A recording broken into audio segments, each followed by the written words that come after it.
ചത്രാപിന്നി Perumpadappa Saint Antony's ദേവാലയത്തിൽ നവീകരിച്ച ദേവാലയത്തിന്റെ വെഞ്ചരിപ്പും വിശുദ്ധ സെബസ്ത്യാനോസിന്റെ തിരുനാൾ കൊടിയേറ്റവും നടത്തി. ഇരിങ്ങാലക്കുട രൂപതാ മെത്രാൻ മാർ പോളി കണ്ണൂക്കാടൻ മുഖ്യ കാർമ്മികത്വം വഹിച്ചു.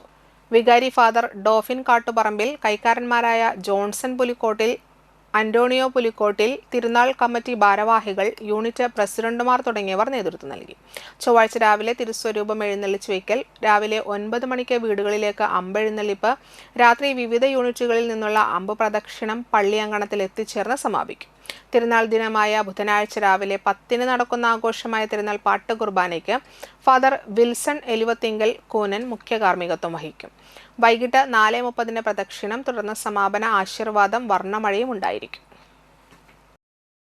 വിശുദ്ധ സെബസ്ത്യാനോസിന്റെയും വിശുദ്ധ അന്തോണീസിന്റെയും മധ്യസ്ഥതയാൽ സർവശക്തനായ ദൈവം നിങ്ങളെയും നിങ്ങളുടെ കുടുംബങ്ങളെയും സമൃദ്ധമായി അനുഗ്രഹിക്കട്ടെ. ഉദ്ദിഷ്ടകാര്യം സാധിച്ചു എന്ന് ദൈവം നിങ്ങളെ സഹായിക്കുകയും നിങ്ങളുടെ ഉദ്യമങ്ങളെല്ലാം വിജയിപ്പിക്കുകയും ചെയ്യട്ടെ. കർത്താവാം മിശിഹാതൻ കാരുണ്യവും